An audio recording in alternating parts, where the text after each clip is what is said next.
Tenth Titans पर आप सभी का स्वागत है। मेरा नाम है मनदीप। क्लास 10th में अभी अभी आए हो तो सबसे पहले तुम्हें पता होना चाहिए हर एक सब्जेक्ट का सिलेबस। मैथ सब्जेक्ट की जिम्मेदारी मेरी है, तो जो भी मैथ सब्जेक्ट का सिलेबस होगा क्लास 10th के लिए, उस सिलेबस को बहुत डिटेल में आपके सामने एक्सप्लेन कर देता हूं। सिलेबस जो भी होगा मैथ का वो कौन से सेशन के लिए भैया, 2025 यानी कि 2025 से 2026 वाले सेशन के लिए क्या क्या चीजें आपको पढ़नी है यहां पर आपको समझ में आ जाएंगी। शुरुआत करते हैं बिना इधर उधर की बातें की, और जो भी सिलेबस बताऊंगा ना वो पूरा का पूरा सिलेबस इसी चैनल पर आपको कवर भी करा दिया जाएगा। तो शुरुआत करते हैं गाइस। शुरुआत में सबसे पहले हमारे सामने ये प्यारी सी डरावनी सी किताब आ जाती है मैथमेटिक्स की। इस डरावनी सी किताब में कितने चैप्टर दिए गए हैं?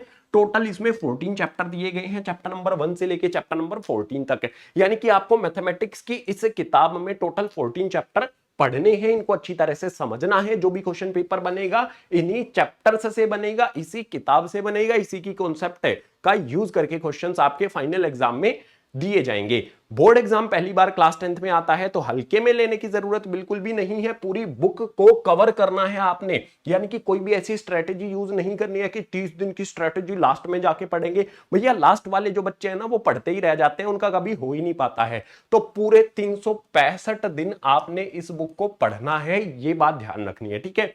अब अगर हम चैप्टर्स की बात करें तो सबसे पहला चैप्टर हमारे पास आ जाता है रियल नंबर्स, दूसरा पॉलिनोमियल्स, तीसरा आता है linear equation in two variables, चौथा चैप्टर आ जाता है क्वाड्रेटिक इक्वेशंस। अगर हम चैप्टर नंबर 2 और चैप्टर नंबर 4 को देखेंगे तो बहुत सारी सिमिलर चीजें यहां पर आपको दिखाई देंगी, सारी चीजें समझाऊंगा, ठीक है। इसके बाद यहां पर हमारा चैप्टर नंबर 5 आता है अर्थमेटिक प्रोग्रेशन, उसके बाद चैप्टर नंबर 6 ट्राइंगल्स आ जाता है, चैप्टर नंबर 7 कोऑर्डिनेट ज्योमेट्री आ जाता है। नेक्स्ट यहां पर हमारे सामने है इंट्रोडक्शन टू ट्रिग्नोमेट्री, ये अपने आप में एक स्टार चैप्टर है, सबसे डरावना चैप्टर है इस बुक का, इसीलिए चैप्टर नंबर 8 को बहुत ध्यान से आपने समझना है। चैप्टर नंबर 9 आता है applications of trigonometry, chapter number 10 circles के बारे में है, और चैप्टर नंबर 11 भी एरिया रिलेटेड टू सर्किल्स, यानी कि जो भी सर्किल्स होते हैं उनका एरिया फाइंड करने वाला चैप्टर है। उसके बाद जो आपकी क्लास 9th में आया था वो क्लास 10th में भी आएगा, क्या भैया, सरफेस एरियाज एंड वॉल्यूम, लेकिन अपग्रेड होकर आएगा ये, ठीक है। एक कदम आगे बढ़कर इसमें क्वेश्चंस आपको देखने को मिलेंगे। ये मत सोचना कि क्लास 9th लेवल वाले क्वेश्चन ही मिलेंगे, ना ना ना ना, लेवल अप होगा क्वेश्चंस का। इसके बाद स्टैटिस्टिक्स आ जाता है एंड प्रोबेबिलिटी आ जाता है। ओवरऑल ये 14 चैप्टर आपके आएंगे इस बुक में जो आपको पढ़ने हैं। अगर हम चैप्टर वाइज लेके चले, अगर हम चैप्टर वाइज समझना चाहें कि भाई चैप्टर में कौन कौन से कॉन्सेप्ट पढ़ने हैं, उनको भी डिटेल में डिस्कस कर लेते हैं। तो सबसे पहले बात करेंगे हम यहां पर चैप्टर नंबर 1 की। चैप्टर वाइज कौन कौन से कॉन्सेप्ट आएंगे बहुत डिटेल में बता देता हूं। तो सबसे पहले हम बात करते हैं यहां पर चैप्टर नंबर 1 की, जिसका नाम है रियल नंबर्स। रियल नंबर्स में जो इंपॉर्टेंट कॉन्सेप्ट है, जो कॉन्सेप्ट जहां से क्वेश्चन बनते हैं, वो सारे के सारे कॉन्सेप्ट तुम्हारे सामने यहां पर लिख दिए गए हैं। सबसे पहले तो तुम्हें समझना है कि भाई रियल नंबर्स क्या होते हैं, रियल नंबर्स को किस किस तरह से क्लासिफाई किया जाता है। इरेशनल, रैशनल जो आपने क्लास 9th में पढ़े थे वो यहां पर भी आपको एक बार उनकी ही रिवीजन यहां पर एक बार आपको कर लेनी चाहिए। उसके बाद इसमें सबसे इंपॉर्टेंट क्या आ जाता है भाई, फंडामेंटल थ्योरम ऑफ अर्थमेटिक आ जाती है। फंडामेंटल थ्योरम ऑफ अर्थमेटिक ही यहां पर सबसे पहले हमारा, मतलब जो भी हमारा चैप्टर नंबर 1 रियल नंबर्स है, इसमें जो भी ये थ्योरम है ना, यही सबसे इंपॉर्टेंट है। यहां से क्वेश्चन हर बार बनता है। 3 से 4 नंबर के क्वेश्चन सिर्फ फंडामेंटल थ्योरम ऑफ अर्थमेटिक से ही बनते हैं, और फंडामेंटल थ्योरम ऑफ अर्थमेटिक से ही प्राइम नंबर्स की फॉर्म में कंपोजिट नंबर को लिखा जाता है। बेसिकली ये थ्योरम हमें बताती है। अब इसी थ्योरम से एलसीएम और एचसीएफ वाला कॉन्सेप्ट क्लियर होगा आपका। अगर ये थ्योरम नहीं आती होगी तो एलसीएम एचसीएफ करने में प्रॉब्लम आएगी। इसके बाद relation between LCM and HCF, LCM और एचसीएफ में क्या संबंध होता है, क्या रिलेशन होता है, वो रिलेशन भी आपको यहां पर बताना होगा। इसके बाद प्रूफ ऑफ इरेशनलिटी, आपको कुछ इस तरह के क्वेश्चन दिए होंगे कि भैया √3 है इसको इरेशनल प्रूव करो, √2 है इसको इरेशनल प्रूव करो। और हमेशा इस चीज को तो मैं अभी गारंटी दे देता हूं कि ये क्वेश्चन एग्जाम में आएगा ही आएगा, 3 नंबर का आएगा, हर बार आता है, पिछले 12 साल से आ रहा है, तो अब की बार भी ये क्वेश्चन जरूर आएगा, इरेशनलिटी वाला क्वेश्चन। इसके बाद चैप्टर नंबर 1 के जो भी हमारे कॉन्सेप्ट थे, अगर तुमने ये पढ़ लिया ना, चैप्टर नंबर 1 से कुछ भी आ जाए, कोई भी क्वेश्चन आ जाए, कहीं से भी आ जाए, कैसा भी आ जाए, तुम उसको फोड़ के आओगे, तुम उसको सोल्व करके आ जाओगे। लेकिन ये कॉन्सेप्ट उसके लिए आपको समझने पड़ेंगे। अब चैप्टर नंबर 2 पर आएंगे। चैप्टर नंबर 2 का नाम क्या है भैया, पॉलिनोमियल्स। पॉलिनोमियल्स में क्या होते हैं पॉलिनोमियल, क्लास 9th में सीखा था ना, कुछ उसी तरह से आपको यहां पर चीजें समझनी है, लेकिन लेवल अप हो जाता है यहां पर आकर के। तो सबसे पहले आपको समझना है कि भाई पॉलिनोमियल क्या होते हैं। उसके बाद इसके जो टाइप्स हैं वो आपने समझने हैं। बेसिकली 3 टाइप आपने समझने हैं, ठीक है। पॉलिनोमियल और उसके टाइप समझ लेने हैं। उसके बाद जो जो भी इसके टाइप होते हैं उनकी जनरल फॉर्म क्या होती है या फिर कह सकते हैं स्टैंडर्ड फॉर्म क्या होती है वो आपने समझ लेनी है। नेक्स्ट यहां पर आ जाएगा जीरोज ऑफ पॉलिनोमियल। कोई भी पॉलिनोमियल है उसके जीरोज कैसे फाइंड करने हैं, कितने नंबर ऑफ जीरोज होते हैं, ये डिटेल में पता होना चाहिए आपको, ये कॉन्सेप्ट क्लियर होना चाहिए। नेक्स्ट आता है relationship between zeros and coefficients. जो भी पॉलिनोमियल्स होते हैं उसके जीरोज और कोफिशिएंट्स के बीच में क्या संबंध होता है, क्या रिलेशन होता है, वो भी हमें यहां पर बताना है। और ये जो कॉन्सेप्ट है ना, यहां से क्वेश्चन एग्जाम में बनता ही है, हर बार देखने को मिलता है। तो चैप्टर नंबर 2 देखने में लगेगा कि कॉन्सेप्ट कम है, लेकिन क्वेश्चंस यहां पर बहुत ज्यादा बन जाते हैं और डिफिकल्टी लेवल भी थोड़ा सा अप यहां पर हो जाता है। चैप्टर नंबर 1 हो गया, चैप्टर नंबर 2 हो गया, तो चैप्टर नंबर 3 पर चलते हैं भाई। चैप्टर नंबर 3 का नाम ही देखो तुम, ठीक है, नाम ही देखो, pair of linear equation in two variables. इतना बड़ा सा नाम रख दिया गया है, छोटा करते हैं इसको, ठीक है। तो हम क्या कहेंगे, pair of linear equation in two variables, ठीक है, PELTV, pair of linear equation in two variable. हम इसको शॉर्ट में इस तरह से लिखते हैं। अब जो भी हमारा ये चैप्टर है भाई, इस चैप्टर में एक टेबल है, ठीक है, बुक में एक टेबल दिया गया है। अगर तुमने वो टेबल सीख लिया ना, सारा चैप्टर हो जाएगा, ठीक है। वो टेबल मैं आपको बता दूंगा, बुक में दिया गया है। जब इस चैप्टर की मैं इंट्रोडक्शन या फिर वन शॉट वीडियो बनाऊंगा उसमें उसके बारे में आपको डिटेल में रिवाइज करा दिया जाएगा। अब सबसे पहले यहां पर हमारे सामने क्या आता है भाई, सबसे पहले तो हमें यही समझना पड़ेगा कि भाई पेयर ऑफ LETV यानी कि linear equation in two variable जो है उसकी स्टैंडर्ड फॉर्म क्या होती है, उसके बाद इसकी ग्राफिकल रिप्रेजेंटेशन क्या होती है। बेसिकली यहां पर क्या होगा, दो इक्वेशन दी होंगी, दो इक्वेशन दी होंगी तो उसके लिए हमें ग्राफ बनाना आना चाहिए। दो इक्वेशन दी होंगी तो उनका ग्राफ बनाना आना चाहिए। क्लास 10th में जो ग्राफ वाला क्वेश्चन है वो या तो इस चैप्टर से आएगा, चैप्टर नंबर 3 से, या फिर आएगा चैप्टर नंबर 7 से, ठीक है। ये बात ध्यान रखनी है, यहां से जो भी क्वेश्चन होंगे उनकी ग्राफ प्रैक्टिस भी आपने कर लेनी है। इसके बाद नेक्स्ट कॉन्सेप्ट आता है भाई, जो भी दो इक्वेशन दी होंगी वो कंसिस्टेंट है या फिर इनकंसिस्टेंट है, तुम्हें ये पता लगाना होगा। जो भी दो इक्वेशन दी होंगी उनकी लाइन कैसी बनेगी, पैरेलल बनेगी, इंटरसेक्टिंग बनेगी या फिर कोइंसिडेंट बनेगी, ये आपको आना चाहिए। इससे नेक्स्ट होगा अलजेब्रिक कंडीशंस एंड सॉल्यूशन। जो भी दो इक्वेशन यानी कि इक्वेशन का क्या होगा भाई, पेयर होगा, जोड़ा होगा, यानी कि दो इक्वेशन मिलेंगी। दो इक्वेशन जो भी होंगे उनको सोल्व करने के लिए उनकी अलजेब्रिक कंडीशन क्या होगी और उनको सॉल्यूशन, उनका सॉल्यूशन कैसे फाइंड किया जाएगा, ये तुम्हें पता होना चाहिए। सॉल्यूशन फाइंड करने के दो तरीके हैं, बेसिकली तीन तरीके हैं। एक तरीका तो यहां पर बता दिया गया है, एक तरीका है ग्राफिकल मेथड, इसके अलावा अलजेब्रिक मेथड होते हैं। अलजेब्रिक मेथड में हमारे पास कौन कौन सा है भैया, एक तो है सब्स्टिट्यूशन मेथड, दूसरा होता है एलिमिनेशन मेथड। ये तीन मेथड आपने जरूर सीख लेने हैं, graphical method, substitution method, elimination method. इसके अलावा एक टेबल होता है भाई, ठीक है, चैप्टर नंबर 3 में अलग से दिख जाएगा तुम्हें वो टेबल। अगर तुमने उस टेबल को सही तरह से समझ लिया तो चैप्टर नंबर 3 हलवा हो जाएगा, गर्मा गर्म ऐसे चट करके खा जाओगे तुम। चैप्टर नंबर 3 हो गया, तो मूव करते हैं चैप्टर नंबर 4 के लिए। चैप्टर नंबर 4 का हमारा नाम क्या है भाई, चैप्टर नंबर 4 का नाम है क्वाड्रेटिक इक्वेशंस। क्वाड्रेटिक इक्वेशंस में पॉलिनोमियल से कनेक्ट होके है ये चैप्टर, ठीक है। चैप्टर नंबर 2 और चैप्टर नंबर 4 जो है बहुत सिमिलरिटीज आपको यहां पर दिखाई देंगी, क्योंकि ये क्वाड्रेटिक इक्वेशन जो होती है ये पॉलिनोमियल का ही एक टाइप होता है। अब जो भी क्वाड्रेटिक इक्वेशन है इसकी स्टैंडर्ड फॉर्म क्या होती है भाई, पता होना चाहिए, बहुत आसान है भाई, क्लास 9th में भी तुम पढ़ चुके हो इसकी स्टैंडर्ड फॉर्म क्या होती है। इसके बाद सॉल्यूशन बाय फैक्टराइजेशन मेथड।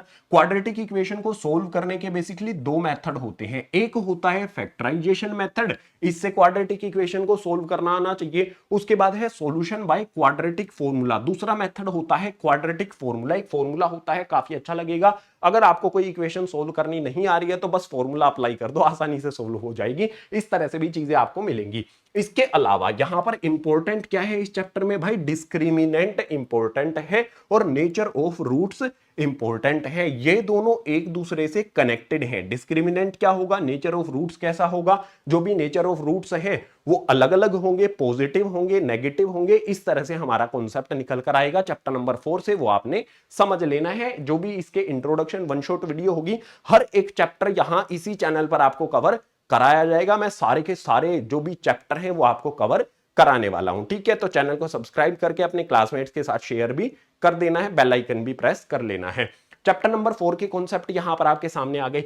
बात करेंगे भाई चैप्टर नंबर 5 की। देखो जो चैप्टर नंबर 5 है ना, अर्थमेटिक प्रोग्रेशन इसका नाम है, ये हमारे क्लास 10th में पहली बार आपको देखने को मिलेगा इस तरह का चैप्टर। तो जो भी ये चैप्टर नंबर 5 अर्थमेटिक प्रोग्रेशन है, इसको अच्छी तरह से समझना है, क्योंकि यहां से मल्टीपल क्वेश्चंस बनते हैं फाइनल एग्जाम में। अलग अलग तरह के क्वेश्चंस काफी बन सकते हैं, वैरायटी ऑफ क्वेश्चंस यहां से बनाए जाते हैं। तो सबसे पहले अर्थमेटिक प्रोग्रेशन जो है ना, इसकी शॉर्ट फॉर्म क्या होती है, इसको हम एपी से बोलते हैं, एपी। ठीक है, एपी यानी कि अर्थमेटिक प्रोग्रेशन, शॉर्ट फॉर्म हमने बना दी, बुक में भी आपको कई जगह पर मिल जाएगी, एपी इसको कहा जाता है। तो सबसे पहले ये एपी क्या होती है, किसको कहेंगे हम एपी, प्रॉपर आपको डिफाइन करना आना चाहिए। उसके अलावा जनरल फॉर्म ऑफ एपी क्या होती है, एपी की स्टैंडर्ड फॉर्म या फिर हम बोल सकते हैं जनरल फॉर्म क्या होती है, फर्स्ट टर्म क्या होती है, कॉमन डिफरेंस क्या होता है, ये सारी चीजें आपको जनरल फॉर्म ऑफ एपी से पता चल जाएंगी। इसके बाद नेक्स्ट है nth टर्म ऑफ एपी। कोई भी एपी हमें दी गई है, एपी क्या होती है ये पता चलने के बाद आपको कोई भी एपी दी होगी, उसके बाद बोलेगा कि nth टर्म फाइंड करके बताओ। इसका एक फॉर्मूला होता है, ठीक है, इसका एक फॉर्मूला होता है, वो फॉर्मूला अगर पता होगा तो बहुत आसानी से फाइंड कर लोगे। अगर मैं आपको बहुत शॉर्ट बताऊं तो जो भी हमारा ये चैप्टर है, इसमें अगर आपने दो फॉर्मूलों को अच्छी तरह से समझ लिया, सिर्फ दो ही फॉर्मूला बेस्ड चैप्टर है, फॉर्मूला बेस्ड चैप्टर है, दो फॉर्मूले अगर तुमने समझ लिया अच्छी तरह से, उनको अप्लाई करना सीख लिया, कुछ भी नहीं है भाई इस चैप्टर में। उसके बाद तो nth टर्म कैसे फाइंड करनी है, एपी, उसके लिए फॉर्मूला है। इसके अलावा है सम ऑफ n टर्म्स, मान लो हमें कोई n टर्म्स दी गई है, उसके लिए भी हमें उनका सम फाइंड करना है, उन सभी का जोड़ क्या होगा वो फाइंड करना है। तो इसके लिए भी क्या होता है भाई, एक फॉर्मूला है, इसके लिए एक फॉर्मूला है, इसके लिए एक फॉर्मूला है, दो फॉर्मूले आपको हो गए, काम खत्म, चैप्टर नंबर 5 हो जाएगा फिनिश। लेकिन पहली बार आता है तो हर एक कॉन्सेप्ट को ध्यान से आपने समझना है, और जो भी चैप्टर आप पढ़ते हो ना, उसके नोट्स भी आपने साथ साथ में जरूर बना लेने हैं। उसके बाद जो भी एपी हमारी होती है, उसमें डेली लाइफ प्रॉब्लम्स क्या होती हैं, यानी कि एपी जो भी हमारे सामने आती है उसके यूजेस क्या क्या होते हैं। एग्जाम्पल देकर बताऊं, जैसे मैं बैंक में पैसे जमा करके आता हूं, हर साल उस बैंक में जो मेरे जमा पैसे हैं उन पर क्या मिलता है, मुझे ब्याज मिलता है, इंटरेस्ट मिलता है, तो मेरे पैसे बढ़ते रहते हैं। तो वो क्या हो गया, एक तरह से एपी हो जाता है, एक सीक्वेंस बनता है, उसी को एपी कहा जाता है। तो चैप्टर नंबर 5 में बेसिकली दो फॉर्मूले और कुछ simple simple concept, chapter number 5 आप आसानी से समझ जाओगे। बात करते हैं चैप्टर नंबर 6 की। अगर आपसे कोई पूछे क्लास 10th में सबसे ज्यादा मार्क्स वाला चैप्टर कौन सा आता है, आपको बोल देना है भैया चैप्टर नंबर 6 है, क्योंकि जो भी आपका फाइनल एग्जाम होगा वहां पर 7 से 8 मार्क्स का वेटेज ये अकेला चैप्टर रखता है।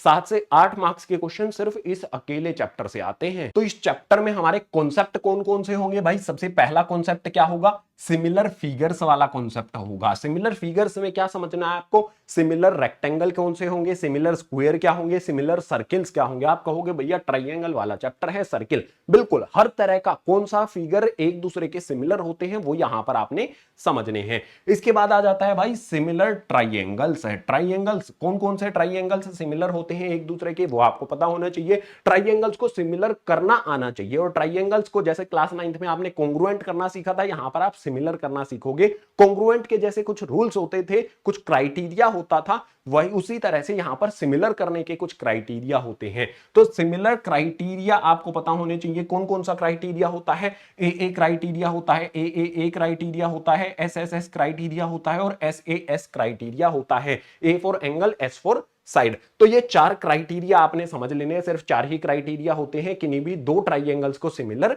करने के। इसके बाद नेक्स्ट भाई ये थ्योरम, ठीक है, डायरेक्ट मैं आपको बताता हूं, ये 5 नंबर की थ्योरम अभी जो एग्जाम हुए हैं ना, ठीक है, इस साल 2025 में जिन भी बच्चों के एग्जाम हुए हैं, एग्जाम में ये थ्योरम आई है, 5 नंबर में आई है। इससे पहले भी पिछले 12 साल की अगर मैं बात करूं, 9 बार फाइनल एग्जाम में ये थ्योरम आई है, वो भी 5 नंबर में आई है। हर कोई आपको ये बता देगा कि भाई ये सबसे इंपॉर्टेंट थ्योरम हो जाती है। इसको क्या कहते हैं भाई, बीपीटी थ्योरम इसको कहा जाता है। बीपीटी यानी कि बेसिक प्रोपोर्शनैलिटी थ्योरम। तो इसको तो भाई सबसे ऊपर देख लो, कंफर्म है ये 5 नंबर में आती ही है, बहुत ज्यादा चांसेस हैं 5 नंबर में ये आपसे पूछी जाएगी।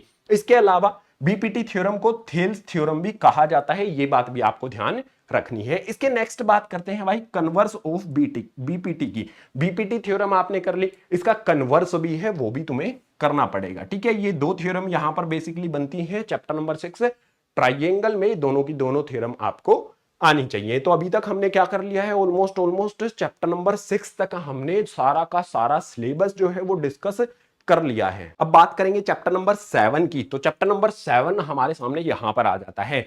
क्लास 9th में तुमने कोऑर्डिनेट ज्योमेट्री पढ़ा था, यहां पर भी आपका आएगा, लेकिन यहां पर डिफिकल्टी लेवल बहुत बढ़ गया है। अगर आपको मैं बताऊं कोऑर्डिनेट ज्योमेट्री के बारे में कुछ चीजें, बेसिक चीजें तो आप क्लास 9th में समझ चुके हो। पॉइंट के कोऑर्डिनेट कैसे फाइंड करने हैं, अगर कोई पॉइंट दिया गया है उसके कोऑर्डिनेट क्या होंगे, बेसिकली कार्टेशियन जो कार्टेशियन सिस्टम होता है उसके बारे में आप पढ़ चुके हो। First quadrant, second quadrant, third quadrant, fourth quadrant, वो सारी चीजें आपकी क्लास 10th में आपने रिवाइज करनी है, यानी कि पूरा का पूरा कार्टेशियन सिस्टम क्या होता है आपको वो समझना है। इसके अलावा कोऑर्डिनेट ऑफ पॉइंट, मान लो एक पॉइंट दिया गया है, उसके कोऑर्डिनेट जैसे क्लास 9th में लिखते थे वो आपको आने चाहिए। इससे नेक्स्ट आता है ग्राफ ऑफ लीनियर इक्वेशन। मान लो हमें लीनियर इक्वेशन दी गई है, ठीक है, मैंने क्या कहा था चैप्टर नंबर 3, जब मैंने आपको बताया था इस तरफ चैप्टर नंबर 3, मैंने कहा था ग्राफ वाला क्वेश्चन कहां से आएगा, या तो चैप्टर नंबर 3 से आता है या फिर चैप्टर नंबर 7, इस वाले चैप्टर से ग्राफ वाला क्वेश्चन आता है। और ग्राफ वाला क्वेश्चन 5 नंबर में ज्यादातर पूछा जाता है। तो ग्राफ ऑफ लीनियर इक्वेशन, कोई भी लीनियर इक्वेशन दी होगी उसका ग्राफ बनाना आना चाहिए।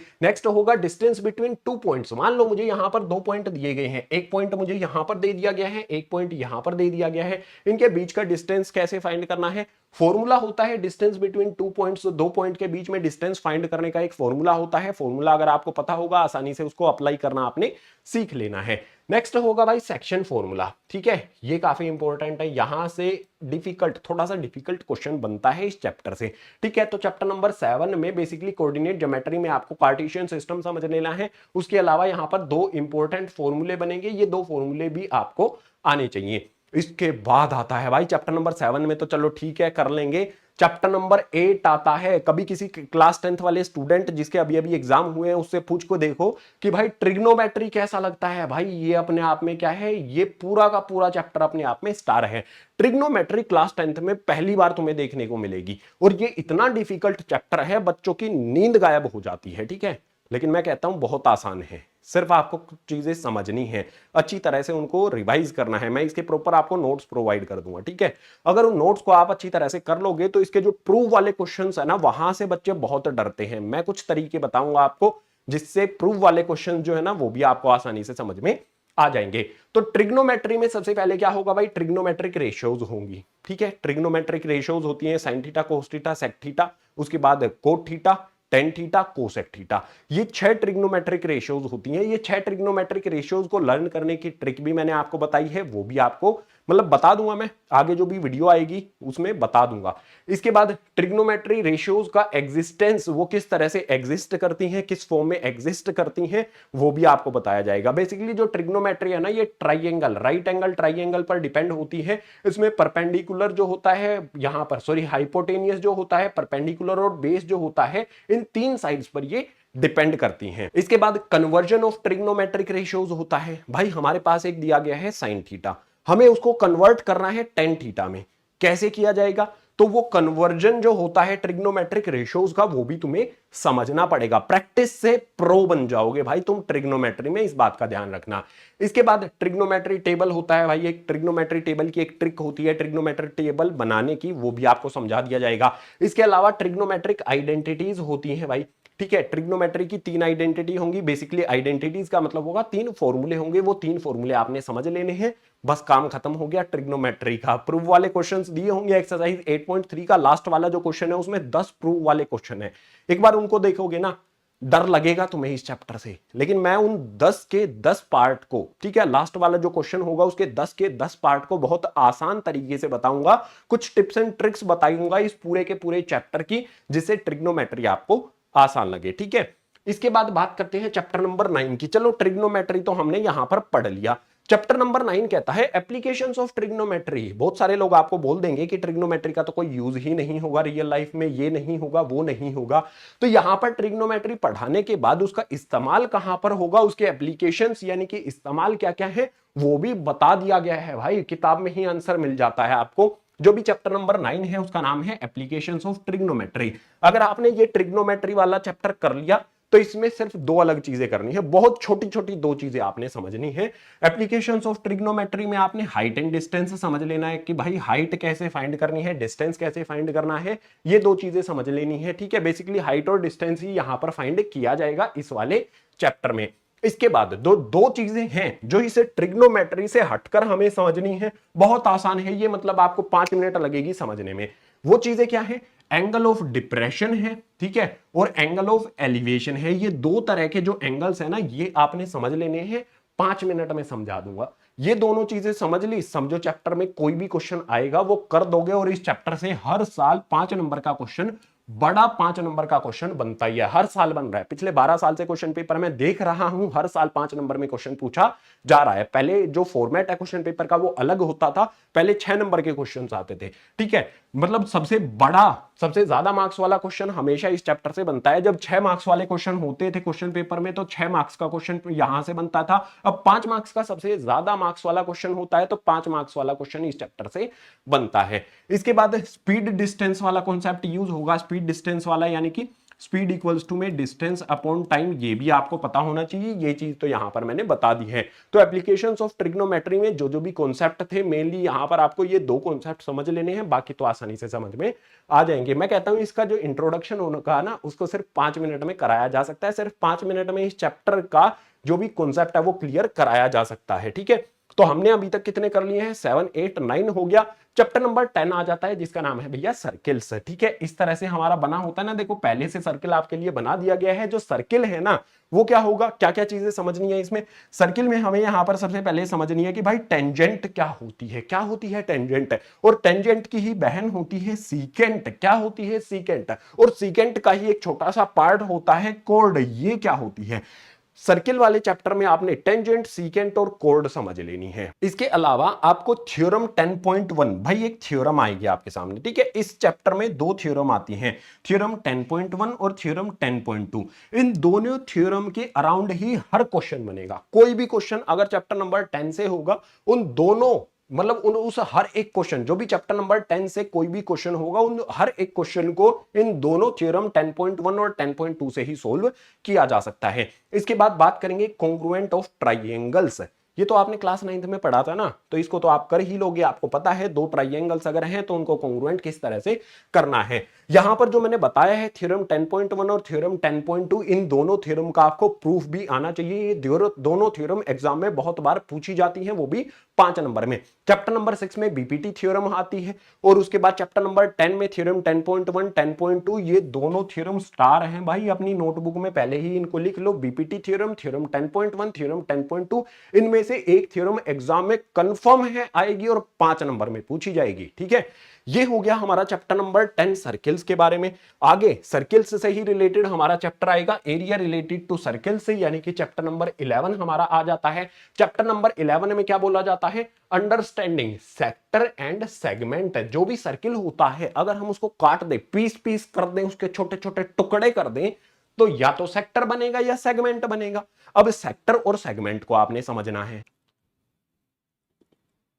सेक्टर और सेगमेंट को समझने के बाद, मान लो तुमने सेक्टर को समझ लिया, सेगमेंट को समझ लिया, उतने से काम नहीं चलेगा। तुम्हें पता होना चाहिए कि जो भी सेक्टर होता है भाई, 2 तरह के सेक्टर बनते हैं, एक बड़ा वाला सेक्टर, एक छोटा वाला सेक्टर। तो उन दोनों का एरिया कैसे फाइंड करना है, उसके लिए अलग अलग फॉर्मूले होते हैं। बेसिकली जो भी चैप्टर नंबर 11 हमारा है, ये फॉर्मूला बेस्ड चैप्टर है। आपको 7-8 फॉर्मूले लिखवा दूंगा, उससे अलग कुछ भी नहीं होगा, ठीक है। 7-8 फॉर्मूले ज्यादा नहीं है क्लास 10th में, ये बात ध्यान रखो। अब यहां पर जो भी एरिया ऑफ सेक्टर है, चलो वो तो हमने फाइंड कर लिया। सेक्टर से रिलेटेड जो फॉर्मूले हमारे हैं, ठीक है, एक फॉर्मूला होगा सेक्टर के एरिया का, तो वो उससे एरिया ऑफ सेक्टर पता चल जाएगा। एक बड़ा वाला सेक्टर होगा, उसका अलग से फॉर्मूला होगा, वहां से भी आपको पता चल जाएगा। इसके बाद जो सेगमेंट बना है ना भाई, सेक्टर अलग होता है, सेगमेंट अलग होता है। तो सेक्टर का एरिया और सेगमेंट जो भी बनते हैं, उनके एरिया फाइंड करने के अलग अलग फॉर्मूले होते हैं। थोड़ा सा कॉम्प्लेक्स लगेगा ये देखने में, तो इनको भी आपने समझ लेना है, ठीक है। ये हमारे सिलेबस में है, यहां से क्वेश्चन बनता है। इसके अलावा नेक्स्ट क्वेश्चन आता है लेंथ ऑफ आर्क, इसके लिए भी फॉर्मूला होता है। नेक्स्ट कॉन्सेप्ट आता है पेरीमीटर ऑफ सेक्टर और सेगमेंट। अगर हमें कोई भी सेक्टर दिया गया है, उसका पेरीमीटर फाइंड करना है। अगर हमें कोई भी सेगमेंट दिया गया है, उसका पेरीमीटर फाइंड करना है। क्या क्या फॉर्मूले होंगे, अच्छी तरह से आपको जो भी वीडियो होगी उसमें एक्सप्लेन किया जाएगा। अभी के लिए ये समझो कि भाई हमें इस चैप्टर में पढ़ना क्या क्या है, ये सारी चीजें हमारी कवर होनी चाहिए कोई भी वीडियो अगर आप देखते हो। वैसे तो इस चैनल पर आ जाओगे, सारा डिटेल में हर एक कॉन्सेप्ट आपको कवर करा दूंगा, फॉर्मूला शीट भी आपको प्रोवाइड कर दूंगा। तो आगे हमारा चैप्टर नंबर 10, मतलब चैप्टर नंबर 11 हो गया। आगे आएगा हमारा चैप्टर नंबर भैया 12, chapter number 12, surface area and volume. Surface area and volume class 9th में भी आया था, फॉर्मूले आपको अभी भी याद होंगे ना, याद है ना वो फॉर्मूले? अगर याद नहीं है तो कहीं ना कहीं चिपका रखे होंगे तुमने दीवार में, अपनी स्टडी टेबल के पास, बेडरूम में, या कहीं पर भी चिपका रखे होंगे। निकाल तो नहीं दिए हैं, उनको निकालना नहीं है, वहीं पर चिपके रहने दो, क्योंकि वो फॉर्मूले अभी भी तुम्हारे काम आएंगे। सरफेस एरियाज एंड वॉल्यूम में हमें क्या करना है, अलग अलग शेप दी होंगी, अलग अलग शेप के लिए हमें क्या करना है भाई, उनका एरिया फाइंड करना है। किस किस तरह का एरिया, कर्व्ड सरफेस एरिया या फिर टोटल सरफेस एरिया, जो क्लास 9th में हमने किया था वही क्लास 10th में करने वाले हैं। और वॉल्यूम यानी कि उसके अंदर कितनी कैपेसिटी होती है, लाइक इस बोतल के अंदर कितना पानी आएगा, ये इसका वॉल्यूम है, ये हमें फाइंड करना आना चाहिए। कौन कौन सी शेप के लिए आना चाहिए वो समझ लेते हैं। तो सरफेस एरिया एंड वॉल्यूम किस किस शेप के लिए आना चाहिए, हमें क्यूब का एरिया और वॉल्यूम फाइंड करना आना चाहिए, क्यूबॉइड का, स्फीयर का, हेमिस्फीयर का, कोन का और सिलेंडर का। टोटल मेरे पास कितनी है भैया, 6 शेप बनती हैं, 6 अलग अलग जो मेरे पास सॉलिड शेप्स हैं, इनका surface area, total surface area, curved surface area और वॉल्यूम, ये 3 चीजें फाइंड करनी आपको आनी चाहिए। और यहां पर क्लास 10th में क्या होगा, जो भी चैप्टर नंबर 12 है ना, इसमें क्या होगा कि 2 शेप को कंबाइन कर देगा। जैसे आपको बोल देगा कि भाई ये कौन है, ठीक है, ये क्या है, एक कोन है। आइसक्रीम खाते हो ना, चलो आइसक्रीम बना देते हैं तुम्हारे लिए। ये एक कोन है आप सभी के सामने, इसके ऊपर इस तरह से एक हेमिस्फीयर रख दिया गया है। ये क्या बन गई हमारी भाई, आइसक्रीम बन गई। तो आइसक्रीम जो होगी हमारी, इसका वॉल्यूम क्या होगा या फिर इसका सरफेस एरिया क्या होगा, टोटल सरफेस एरिया क्या होगा, कर्व्ड सरफेस एरिया क्या होगा, वो आपको फाइंड करना होगा। क्लास 9th में क्या था, सिर्फ सिंगल सिंगल शेप दे रखी थी, लेकिन क्लास 10th में क्या होगा, शेप्स को कंबाइन करके दिया जाएगा। कोन और यहां पर हेमिस्फीयर आपको कंबाइन करके दे दिया जाता है। इसके लिए आपने एरिया या फिर वॉल्यूम पूछ सकता है, इस तरह से क्वेश्चन बनता है। और इसमें कैलकुलेशन थोड़ी सी डिफिकल्ट हो जाती है, बाकी सब चीजें इसमें आसान है, क्योंकि वही फॉर्मूले यूज होंगे जो क्लास 9th में तुमने पढ़े थे। बात करते हैं इससे अगला चैप्टर भैया, स्टैटिस्टिक्स से। यहां पर डिफिकल्टी लेवल बहुत बढ़ गया है, क्लास 9th की कंपेयर करूं तो डिफिकल्टी लेवल बहुत बढ़ा दिया गया है। स्टैटिस्टिक्स के बारे में अगर मैं बताऊं तो सेंट्रल जो वैल्यूज हैं उन पर फोकस करते हुए क्लास 10th का सिलेबस रखा गया है।